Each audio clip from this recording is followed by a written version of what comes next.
Hey, Bourbon Bay, this is Steven, your host of Bourbon Bay Talks, and we're going to be on a special edition of Gambler Bay Speakeasy with a very special guest. And just real quick, going to thank my sponsors of Higher Order Smokers and Loaded Cannon Distilleries. And we're going to be joined right now by David Cohen, the owner and distiller of Manifest Distillery up in Jacksonville, and also the president of the Florida Craft Spirit Association. So, hey, David, thank you for joining us. And just tell us a little bit about yourself, the distillery, and also the Florida Craft Spirit Association. Sure, Steve. Thanks, man. Thanks for having me. So that was a pretty good introduction. So you know who I am now, and Manifest Distilling is up here in downtown Jacksonville, and we're an organic, full-scale distillery. Been here. We just celebrated our 5th year. This actually Monday was the technical 5th anniversary. So been here about 5 years, and then took over the Florida Craft Spirits Association last year as president. The quick background on the FCSA, it's been it's had lots of starts over the past really 8 years. It's been called lots of different things. And I think, honestly, what happened is there's now enough of us out there, distillers. I think there's over 70-something licenses in the state of Florida. And we've got a little over 50 members, distiller producer members for FCSA right now. And I think it got to the point where there were enough producers in Florida who had been doing it long enough, and we'd all come to the realization that we are by far not each other's enemy or competitor, and we need each other's help. We need to kind of join together. And I think we have a really good, engaged group of business owners, distillers, entrepreneurs who get it and see the value in what we're doing, and understand the value of the Florida market. And so we're excited. We're putting on the first annual Sunshine Spirits Festival, which takes place this weekend down in Tampa. It'll be our first one, and we've got 25 distilleries so far committed to being out there, and we're real excited. Oh, yeah, definitely really excited when I heard about it, especially from some of the local distilleries around here in Tampa. I think it's definitely going to be a great event. And I mean, to me, when I saw like the Florida Craft Spirit Association, it kind of reminded me of like some of the bigger ones, like you hear about with the Kentucky, of course, Craft Spirit Guild. So you guys kind of have that similar mission with where you kind of are the voice for the craft spirit industry up at like the Florida legislature, and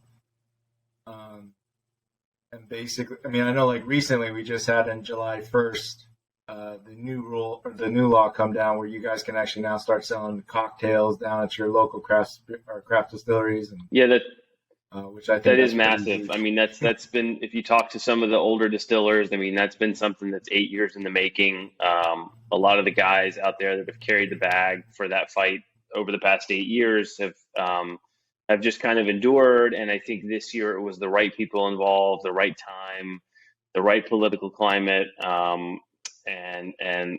Unfortunately, everything that's happened with COVID kind of set us up in a position where, the government was really keen to be small business friendly. And I think one of the things that people don't realize is, Florida is, depending on which year you look at, it's either the number 2 or number 3 largest spirits market in the United States. So from just from a dollar perspective, there's a lot of money spent in our state to keep things the way it is. Because, you upset that apple cart, there's a lot of zeros behind it. Now, us craft distillers don't represent a huge share of that, obviously, because we're small producers, but we fall into that umbrella. We're underneath that umbrella. So, for us to make a move, we're up against, some of those bigger guys that have much more leverage. So I think it was obviously a very big effort to get here, but it's something that's going to pay off in spades for us, just from the standpoint of being able to be successful, continuing to operate, continuing to employ and hire new people. And like you said, that being able to sell cocktails, being able to sell bottles at festivals and fairs, like this weekend will be, I think, the first time for most of us that we're bringing bottles to sell, which is awesome because a lot of us have product that doesn't go into distribution, or some smaller level product that doesn't ever make it, like, one-off type things. And then it does away with the bottle limit. There was that 6 bottle limit, if you were to visit one of us, and that's gone now, which gives, organizations, like Bourbon Bay Talks. If you guys wanted to come and visit anybody and pick a single barrel, you could pick a single barrel and do your own thing, get your own label, and that's never been an option before. So I think it opens that up a lot, which as we've seen in a lot of other states, like you mentioned, Kentucky, it's very successful and it's very helpful. Yeah, I mean, like what you're starting to see a lot in Kentucky in the industry is where now, craft spirits are kind of becoming just like the wine industry, where they're trying to do the Napa experience. And I mean, I'm starting to kind of see that a little bit in some of the distilleries I've been to down here. And is that kind of like where you guys are, where you're talking about maybe trying to go towards, is kind of bringing like that experience that Kentucky is offering, maybe have that as kind of a down here in Florida kind of experience, kind of like doing maybe like instead of a Kentucky bourbon trail, but like a Florida craft spirit trail or something. So might be in the future work. So our mission is, there's a couple of approaches to our mission. One of them obviously is to create a collective voice of distillers so that there's a unified voice from a legislative standpoint, just from a government standpoint. The other is to educate the consumer about what we're doing, and that's the trail. So that we're doing the Florida Craft Spirits Trail. That will be our next big launch after this festival this weekend. So we will create some print guide, some printed material. We'll have a whole online passport system, very similar to what Kentucky does, where you'll be able to visit, get stamps. There'll be a lot of incentives and discounts, and very similar to kind of what they do. Florida is a little bit different because it's such a large state. You've got me, and then you've got, what is it, 8 hours south. You've got distilleries down in Key West. Yeah. So it's a big state to cover, and then everywhere in between. We got a lot of really cool local small farm distillers, in the middle, we're in the middle of nowhere. But that's another, huge piece of the pie. Yeah, and I mean, just like you were saying, kind of starting that out with the inaugural Sunshine Spirit Festival we got coming in. Is that kind of like what the hope is and the goal is for the festival, is, kind of build that education of the Florida spirit market at the festival, and kind of create that good, fun event for everybody to be introduced by all these distilleries that, hey, for a lot of people, they don't really know about. Yeah, I think there's enough producers now, and there's enough people that have been producing for long enough to have really cool, really interesting examples of spirits, whether it's whiskeys or gins or vodkas or liqueurs or whatever it is that we're making. And I think, I just was having this conversation the other day with a retailer, and I said, I think in the next 10 years, we're going to see some really defined provenance of craft spirits across the United States, where, right now, any kind of seasoned whiskey drinker could pick up a glass of bourbon and pick up a glass of scotch and immediately tell you, like, okay, these are very different, right? This is an American whiskey. This is a malted whiskey, probably a scotch, whatever. So and that's been around for a long time. I'm starting to see now with stuff that I'm getting to taste is, I'm picking up something and I'm saying, oh, wow, that tastes like a Texas whiskey to me, because it has a real fingerprint. And I think, the stuff that they're doing up in the Empire Rye Project up in New York State, like, they're really creating something unique and special up there. I think we're going to see that. And I think Florida has a very unique provenance because of our weather, and the stuff that's aging and the amount of time that it's aging in. Obviously, our evaporative loss is massive in Florida. What we're seeing is Caribbean level, like rum level losses.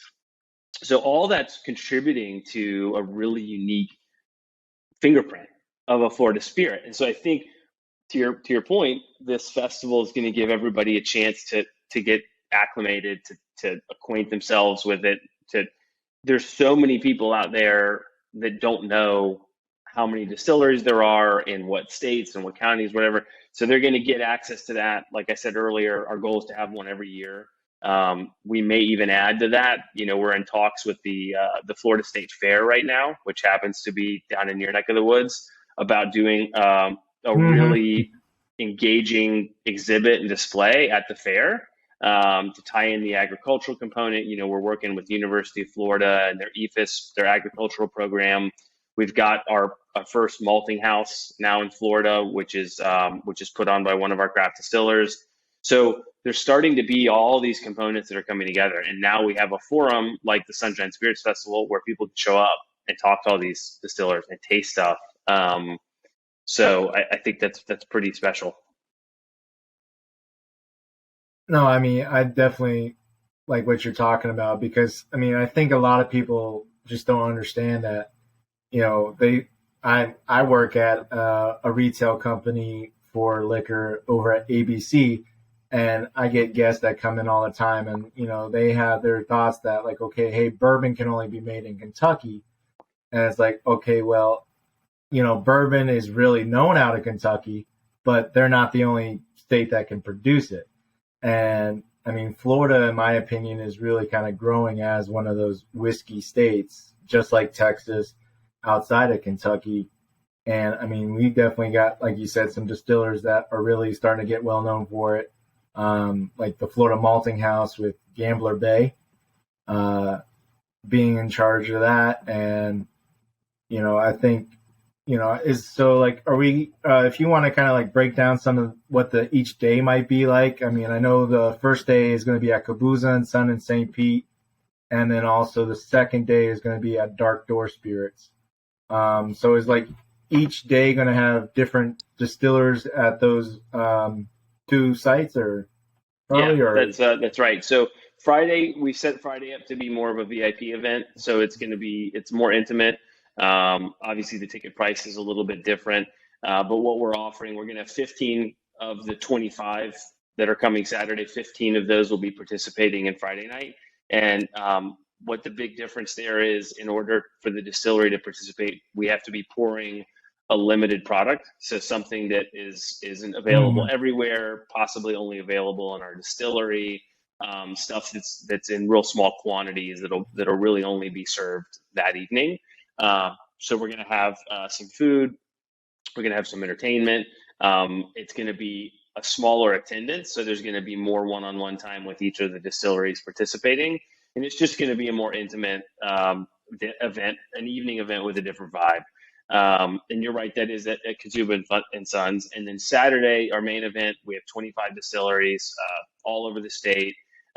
Both days we'll be sampling spirits and sample cocktails. The sampling of spirits and cocktails is part of the ticket price. We had that question the other day. So you'll be able to sample as much as you want, probably well more than you want or need, because the amount of people pouring. And each distillery, it's up to them how many SKUs they want to bring. So, you've got some distilleries that make 18 products. They may bring all 18. They may only bring 10. Who knows? But we'll have a really fun variety. And on Saturday, we will have food trucks. Food will be available for purchase. We have a great DJ that's going to be participating, and that'll be obviously a longer event. We are doing a promo right now, a $10 off ticket. The code is Drink Local. And if you want tickets, you can get access to those at floridacraftspirits.org. So that's something that we can, maybe you can put out there in the show notes or the publicity for this. But yeah, that's the crux of it. Yeah, I'll definitely go ahead and put that in the description, and also links for that in the description as well. And then when I share it onto social media, we'll definitely have that information for it. So yeah, you guys, if you guys are in the area or planning on being in the area come October 1st and 2nd, definitely make sure you put this on your list of events to come and see.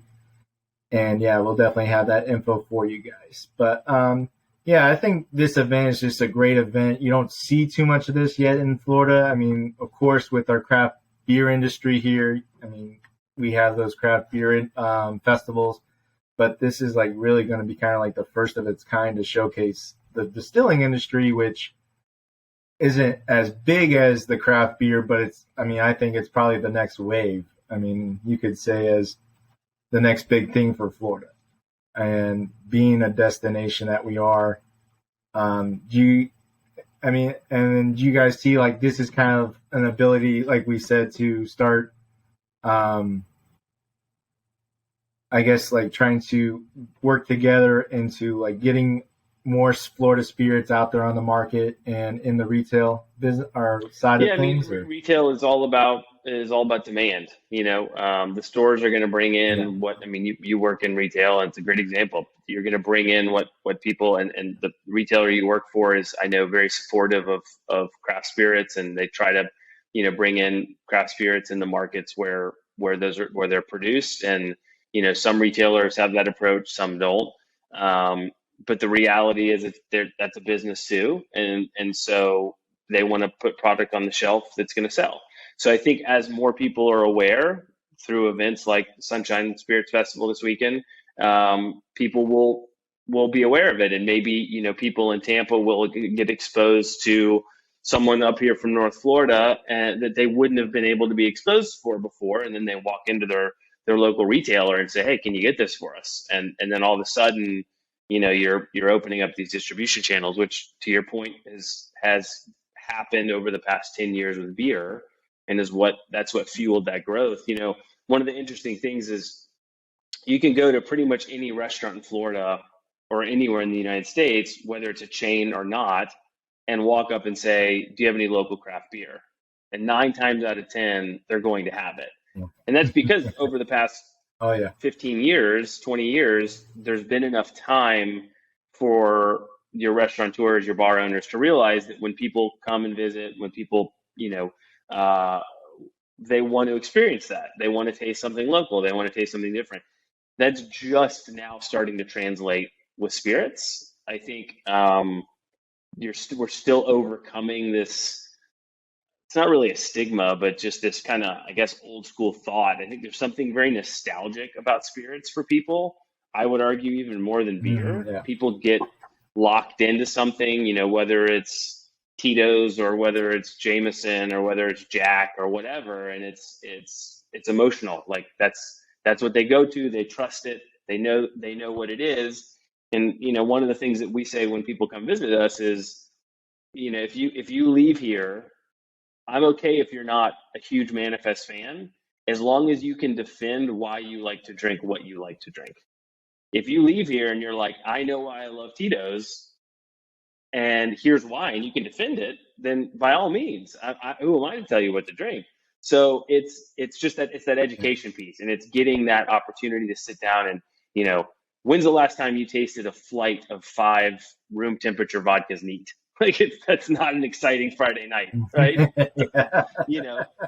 Vodka's meant to mix. Ooh, gonna be hurting for a lot of people. So it's just getting people to sit down, pay attention, and do that for a minute, and be willing to learn. And I think it is happening. I think it's slow to happen, but I think it's happening. Yeah, and I know as we kind of talked through this podcast so far, the Florida's craft spirit industry, it's relatively still young, let's say, to compare to like a Kentucky or Pennsylvania. But I feel like, even though a lot of the distilleries right now are pretty young, Florida, of course, and that's kind of like part of the experience with like the Kentucky Bourbon Trail is the history behind it. And I feel that, Florida definitely has its distilling history. And you guys maybe have a project in the works, maybe kind of talking with like some of the museums or University of Florida. I know they're helping you guys out with developing the grains to make it more productive for that process. But like you guys maybe thought about like kind of working with any of the universities or museums on discovering Florida's distilling past to kind of like build that story in there as well, where people would want to like, hey, this is a destination I want to come to and I want to learn about Florida's distilling Yeah, history. I think that I think there's a lot of opportunity for that to happen based on my research from at least the northern part of Florida. There's, you know, to my knowledge, we were the first legally licensed distillery in downtown Jacksonville since Prohibition. There's no records that we Yeah. can find going back before then. Some of that is also a product of the fact that historically Florida was mostly a conduit for running rum through the Yeah. islands. I mean, stuff would run up through Bahamas, it would run through the central and southern Caribbean, and this was kind of a stopping off point to make it over to the Mississippi or to run it by car up the state and into the rest of the U.S. So there's there's a lot of like rectifiers, there's a lot of blenders, there's a lot Mm-hmm. of illicit Bootleggers. alcohol production. Yeah. Um, I don't know of a whole Yeah. lot, and maybe as we grow, we'll start to uncover more. We can uncover more stories. I am 100% sure people were distilling. I have a friend of mine owns a farm at the Okefenokee, right at the head of the Okefenokee Swamp, right on the other side of the Florida border. And there was a very famous moonshiner up there that they grew cane on their property. They had a press, like a mule driven press, and they moonshined up there. And there's long written stories about their run-ins with the feds, and they're on the Okefenokee, so they could just disappear, and they knew it was multi-generational. Um, there's those kinds of stories that are cool, that are really cool, Yeah. that are part of the history. I don't think we have that same history, that kind of that rich blue blood distilling history that something like Kentucky or Indiana or Pennsylvania has, that goes back that far. But that doesn't mean that there's not really cool stories to tell. Yeah. No, and I definitely think that would be kind of just a cool thing to add on and have as part of the experience. Um, and is there anything that you guys are kind of working on with, let's say, the Florida legislature for the future to kind of help grow the industry, like make things a little bit easier when it comes to working with, farmers? Because I know that seems to be with a couple of the distilleries I've talked to, where they're really trying to get that grain to glass experience, and that that's their basically their business models, to try to get that grain to glass, especially here in the state of Florida, and supporting the local farmers and as well. But so, is there like anything that the Florida Craft Spirit Association is kind of currently working with the Florida legislature to try to work with them to help grow the industry more? Yeah, the FCSA has no active efforts going on this year with legislature. Where this bill that just passed in July, it's still, to my knowledge, it's still going through the rulemaking process, which is how it all gets adapted and enforced. Okay. There will likely potentially be some cleanup that happens just from the way that gets the rules get made and how that enforcement happens. There may need to be clarification from that, just based on how that shakes out. But we are not, as an association at this point, we're not pursuing any kind of bill for the next session or any kind of, this was a great benefit for us this past year, and we're really happy with it. And I think we all just want to adapt and get used to it. And there is still a large push for the Florida agriculture piece, and we're working, like I said, with the University of Florida, and like you said, Gamblers Bay is doing a lot of really cool stuff with their malting. I think that, and they may be better to speak on this than I do. So since we're an organic distillery, that if there's this this much grain in Florida, there's zero grain that's organic in Florida, and that's mostly because the demand isn't there, and also Florida is a particularly challenging climate for grain. I think corn obviously grows well here, cane grows well here, but wheat for example, doesn't grow well. And rye, there are some strains of rye that I think are gaining popularity, and there's more and more distillers using it.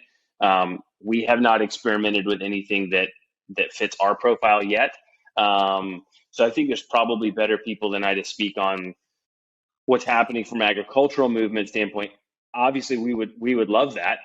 We are beginning to work from a cane perspective with some cane grown north of us, some heirloom cane, and I think there's an awesome potential on the rum side for that. And then same thing with corn. A lot of great corn grown in the South, obviously. To my knowledge, there's no regulatory issues in the way from having access to agriculture. I think it's really just a matter of demand and there being enough people out there that are willing to take the risk of going to a farmer and saying, I'm going to commit to that entire field's crop, and then having a place to store it and being able to handle that kind of. And I think the more of us that do it, we have the opportunity to create a co-op, which there's been some conversation, really early conversation with the FCSA about kind of cheerleading that co-op where it becomes a marketplace so that farmers can come to us as a co-op and say, here's what we can offer this year. And then that way everybody has access to it. It's hard enough to run a distillery, especially a craft distillery. So removing some of those barriers of knowing the farmer, understanding, the qualities of the grain, what quality control looks like, that would be something I think that would be really interesting and neat to develop for FCSA to do. No, and that's definitely a great thing. And I think kind of starting off with the Sunshine Spirit Festival again, I think that's definitely a great starting point for sure. And hopefully, beyond just showcasing Florida spirits, hopefully it builds more of that camaraderie that you see in the industry. That's kind of like one thing I've come to learn is that it seems like a lot with the craft spirit industry side of things, there seems to be more of a camaraderie compared to, let's say, if you go to other industries where it's like, hey, my whole mission is to do better than this guy, and if he's down, beat the crap out of him kind of deal, where there seems to be more like, hey, we're here, we're helping each other grow. And there's some friendly rivalry and stuff like that, but you definitely get. And so would you say that's kind of another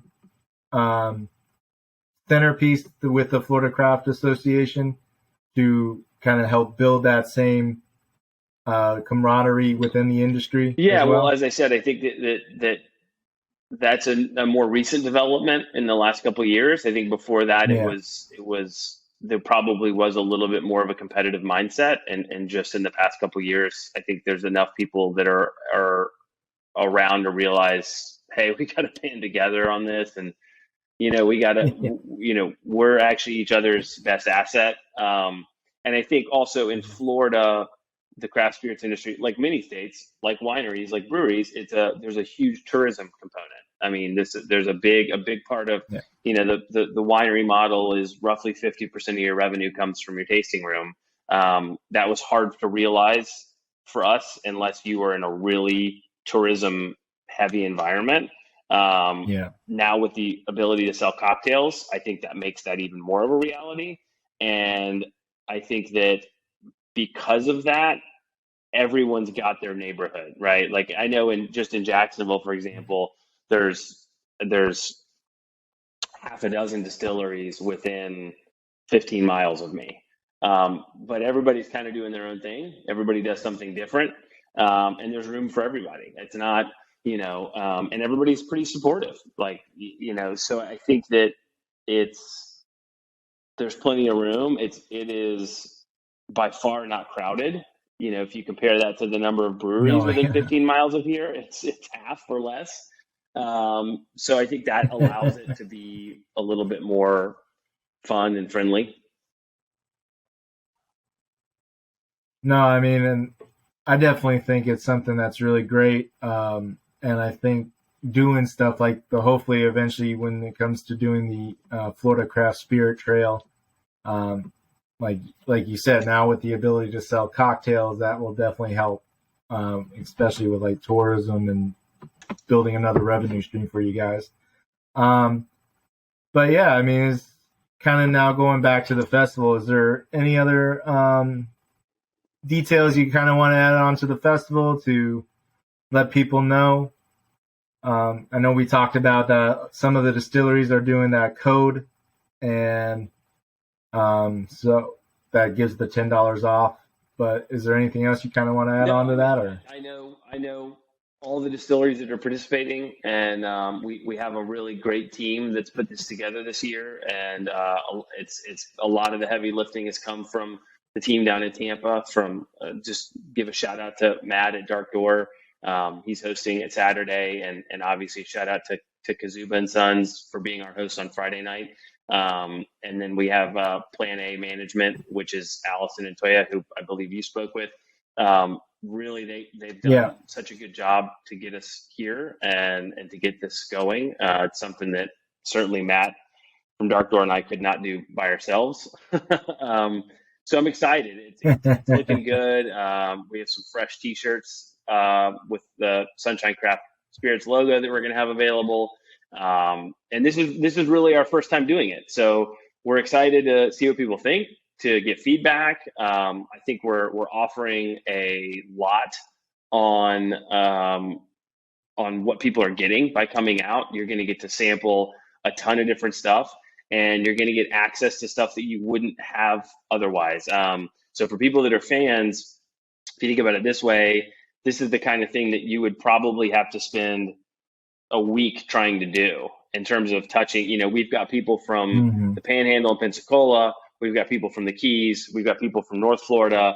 So in order to do that in any other place, you're going to have to spend a week doing it, traveling. So, you're going to get to come to one place and get to experience all that in one day, which is a pretty unique opportunity that'll likely only happen about once a year. So, so if you're thinking about it or you're on the fence, I think it's definitely worth it. No, I know I'm definitely excited. I definitely going to be there Saturday, working on getting there for Friday. And I'm just really excited. I know a couple of the distilleries that are going to be there, so it would be great to see them. And yeah, so I definitely think it'd be a great event for people to come on out and check out, because how many opportunities are you going to get really to go see a lot of the different distilleries that are here in Florida? For sure. But and I really thank you, David, for joining me on Bourbon Bay Talks. And like I said, I'll definitely put the links in the description for the code, so you guys can go ahead and get that $10 off for the Sunshine Festival, Spirit Festival, and and hopefully have a great time and enjoy. And if you guys have any questions, definitely feel free to put down in the description or in the comments, and we'll definitely go ahead and do that. And as always, guys, if you like this, go ahead and subscribe. Definitely appreciate the support. And I want to thank my sponsors again of Higher Order Smokers and Loaded Cannon Distilleries. And then, guys, hope you have a great day, and cheers.